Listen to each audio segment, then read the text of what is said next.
How did ancient humans create clothing? Here's the thing. We assume ancient humans invented clothing because they were cold. That's the story we tell ourselves. But the reality is way more complicated, and it completely changes how we understand human innovation, survival, and what we actually needed to stay alive. The truth is, clothing didn't start because of temperature. It started because of something else entirely. And once you understand what that was, you'll never think about getting dressed the same way again. So let's back up. Early humans lived in Africa. Most of Africa is warm, extremely warm. So if cold was the problem clothing solved, why would the first people to invent it be living somewhere they didn't need it? That's the first clue that we've gotten this story wrong. What actually happened is this. Humans moved out of Africa around 2 million years ago. They migrated north into Europe, into Asia, into places where winter existed and cold was genuinely lethal. But here's the thing that keeps most people up at night once they realize it. Humans survived in those environments for hundreds of thousands of years before we invented proper clothing technology. How? We don't really know. We have theories. We know they used fire, we know they huddled together, we know they probably wore animal skins, but those early skins weren't tailored, they weren't designed, they were just wrapped around the body like a blanket. But somewhere around 40,000 years ago, something shifted.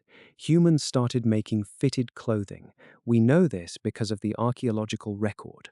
We find bone needles, we find evidence of stitching, we find tailored garments, and this is where it gets interesting. Fitted clothing didn't just keep you warm, it did something more important. It protected your joints, your knees, your elbows, your shoulders, the places where cold penetrates deepest and where frostbite kills fastest. Fitted clothing meant you could move efficiently in extreme cold for longer periods. You could hunt, you could migrate, you could survive not just by being warm, but by being functional. But clothing wasn't really about staying alive, not entirely, because humans also invented decoration almost immediately.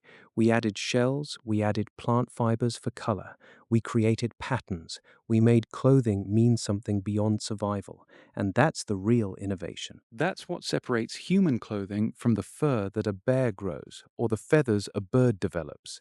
Human clothing became a language. It told other people who you were, what tribe you belonged to, what your status was, whether you were a good hunter or a strategic thinker. Clothing became identity before it became fashion. The actual mechanics of early clothing production were brutal. Humans had to kill animals, cure the hides using brains and smoke and salt, scrape them clean with stone tools, and then pierce holes using bone needles while working in conditions so cold your fingers would go numb. This took hours, probably days for a single garment, and yet they did it, over and over, for thousands of years, because clothing did something that nothing else could do.